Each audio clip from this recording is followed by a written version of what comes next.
வணக்கத்துடன் pepper and salt அரசியல் என்ற இந்த வலைதளத்திற்கு புதிதாக வந்து கொண்டிருக்கக்கூடிய தோழர்களுக்கு வணக்கம். நாங்கள் இந்த வலைதளத்தை புதிதாகத்தான் ஆரம்பித்திருக்கின்றோம். இதற்கு முன்பு நாங்கள் பெப்பர் அண்ட் சால்ட் என்கின்ற ஒரு வலையொலியை நடத்தி கொண்டிருக்கின்றோம். அந்த வலையொலியிலே ஈழம் சார்ந்த பல விடயங்களை குறித்து பேசிக் கொண்டிருக்கின்றோம். இந்த வலையொலியிலும் தமிழ் சார்ந்த விடயங்கள், கலை, அரசியல், ஆன்மீகம் போன்ற பலவற்றை குறித்த செய்திகளை நாம் எடுத்து வைத்துக் கொண்டு இருக்கின்றோம். இன்றைய சூழலில் தமிழக அரசியல் களத்தில் மிக மிக உன்னிப்பாக இரண்டு விடயங்கள் பார்க்கப்பட்டு கொண்டு இருக்கின்றன. ஒன்று, விஜய் அவர்கள் தனிக்கட்சி தொடங்கி தன்னுடைய கொடியை அறிமுகப்படுத்தியிருக்கக்கூடிய நிகழ்வு. இந்த கொடியை அறிமுகப்படுத்தியிருக்கக்கூடிய விஜய் அவர்கள் பல விமர்சனங்களை சந்தித்துக் கொண்டிருக்கின்றார். அந்த விமர்சனங்கள் விஜய்க்கு எதிர்ப்பான விமர்சனமா அல்லது விஜயின் வளர்ச்சிக்கு அது ஒரு ஊன்றுகோலாக இருக்கக்கூடிய விமர்சனமா என்கின்ற கேள்விதான் எழுப்புகின்றன. பலர் குறிப்பிடுகின்றது, விஜய் மீது இருக்கக்கூடிய பயம் அவர் வருகை தந்தவோடு பலருக்கு இப்பொழுது எதிர்ப்பை வைக்க வேண்டும் என்கின்ற மனநிலையை உருவாக்கி இருக்கிறது. அதைத்தான் அவர்கள் செய்து கொண்டு இருக்கிறார்கள் என்று பலர் கருத்துக்களை பதிவிடுகிறார்கள். விஜயை பொறுத்த மட்டில் தான் எடுத்து பயணிக்கக்கூடிய பயணம் ஒரு தெளிவான பயணம் என்கின்ற கணக்கீட்டில் அவர் பயணிக்க ஆரம்பித்து விட்டார். எனவே எந்த விமர்சனங்கள் வந்தாலும் அதை ஏற்றுக்கொள்ள வேண்டும் என்கின்ற மனநிலை அவருக்கு இருக்கிறது.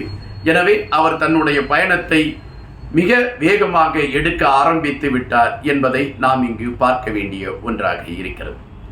இது ஒருபுறம் இருக்கக்கூடிய சூழலில் சீமான் அவர்களை மையப்படுத்திய செய்திகள், சீமான் அவர்களை மையப்படுத்தி வருகின்ற செய்திகள் அல்லது அவரை மையப்படுத்தி எடுத்து வைக்கக்கூடிய செய்திகள் பல இட்டுக்கட்டிய செய்திகளா உண்மை செய்திகளா என்கின்ற பட்டிமன்றத்திற்குள் செல்ல வேண்டிய ஒரு நிலைமை ஏற்பட்டிருக்கிறது.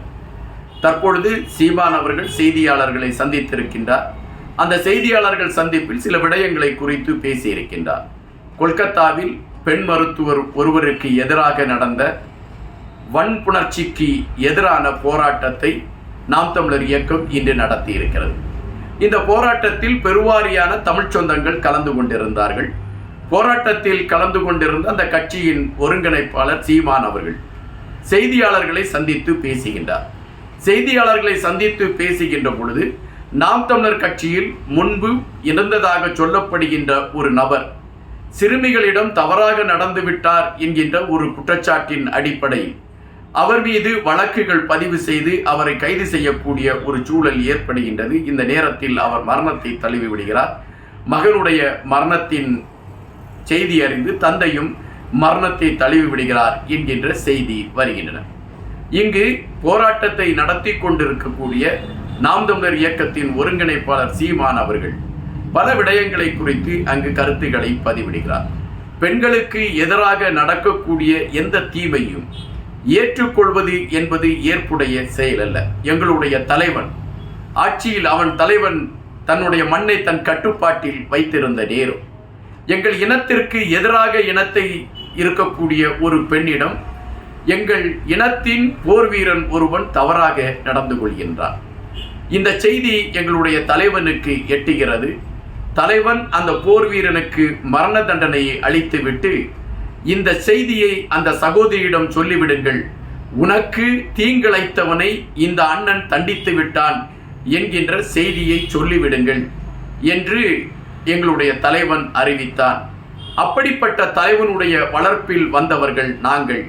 எனவே எங்களுக்கு பெண்களை எப்படி மதிக்க வேண்டும் என்கின்ற விடயம் தெரியும் என்கின்ற ஒரு கருத்தை சீமான் அவர்கள் பதிவிட்டிருக்கின்றார். இதுபோன்று பல விடயங்களை குறித்து அவர் பேசியிருக்கின்றார். சீமான் அவர்கள் என்ன பேசுகிறார், எதை நோக்கி அவர் நகர்கிறார், அவர் பேசுகின்ற கருத்துகளில் என்ன செய்தி இருக்கிறது, இவைகளை பெறுவதற்கு ஊடகங்கள் இன்று முனைப்பு காட்டுகிறது.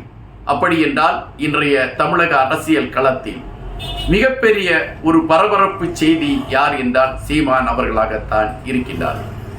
இங்கு சீமான் அவர்களை மையப்படுத்தி பேசுகின்ற பலர் சீமான் அவர்களுடைய கட்சியின் செயல்பாடுகளை குறித்து விமர்சிப்பதை விட்டுவிட்டு தனிநபர் விமர்சனங்களை கையில் எடுத்திருக்கிறார்கள் என்று நாம் தமிழர் இயக்கத்தை சார்ந்த தம்பிமார்கள் கொந்தளிக்கின்றார்கள். எங்கள் இயக்கத்தில் நாங்கள் எடுத்து வைத்து பயணித்துக் கொண்டிருக்கக்கூடிய கோட்பாடுகள் எங்கள் இயக்கத்தில் நாங்கள் செயல்பட்டு கொண்டிருக்கக்கூடிய எங்களுடைய வழிகள் இவைகள் அனைத்துமே தமிழ் சார்ந்த ஒரு விடயத்தை மையப்படுத்தி தான் நாங்கள் பயணித்துக் கொண்டு இருக்கின்றோம். அதை குறித்து யாரும் பிரதானமாக பேசுவதில்லை. ஆனால் நாம் தமிழர் இயக்கத்தில் யாராவது ஒரு சிலர் செய்யக்கூடிய தவறுகளை மையப்படுத்திய கருத்துக்களை பதிவிடுவதில் பலர் முனைப்பு காட்டிக் கொண்டு இருக்கிறார்கள் என்கின்ற கருத்துக்களை நாம் தமிழர் இயக்கத்தை சார்ந்த தம்பிமார்கள் எடுத்து வைக்கிறார்கள். தற்பொழுது கூட பல ஊடகங்களில் பல செய்திகள் பரவலாகவே எடுத்து வைக்கப்படுகிறது. இப்படி எடுத்து வைக்கப்படக்கூடிய செய்திகள் பலவுமே நாம் தமிழர் இயக்கத்திற்கு பின்னடைவை தர வேண்டும் என்கின்ற ஒரு செயல்பாட்டின் அடிப்படை என்கின்ற கருத்து எழும்புகிறது. இதை குறித்து கேள்விகள் வைக்கின்ற பொழுது நாம் தமிழர் இயக்கத்தை சார்ந்த முக்கியமானவர்கள் குறிப்பிடுகிற செய்தி என்னவென்றால், ஒரு குறிப்பிட்ட கட்சியின் இணையதள குழுதான் எங்கள் மீது இது போன்ற அபாண்ட செய்திகளை எங்கள் மீது தூவிக்கொண்டு இருக்கிறது. மக்களுக்கு தெரியும், நாங்கள் மக்களுக்காக இருந்து மக்களுக்காக செயல்பட்டு கொண்டிருக்கிறோம் என்கின்ற விடயம் மக்களுக்கு தெரியும். கண்டிப்பாக அவர்கள் எங்களுடைய செயல்பாடுகளை அங்கீகரிப்பார்கள் என்று நாம் தமிழர் இயக்கத்தின் தம்பிகள் குறிப்பிடுகின்றார்கள். ஆனால் தொடர்ச்சியாக நாம் தமிழர் இயக்கத்தின் மீது ஏன் விமர்சனம் வைக்கப்படுகிறது என்ற கேள்விக்குள் நாம் செல்கின்ற பொழுது சில விடயங்களை குறித்து ஆராய வேண்டியதாக இருக்கின்றன.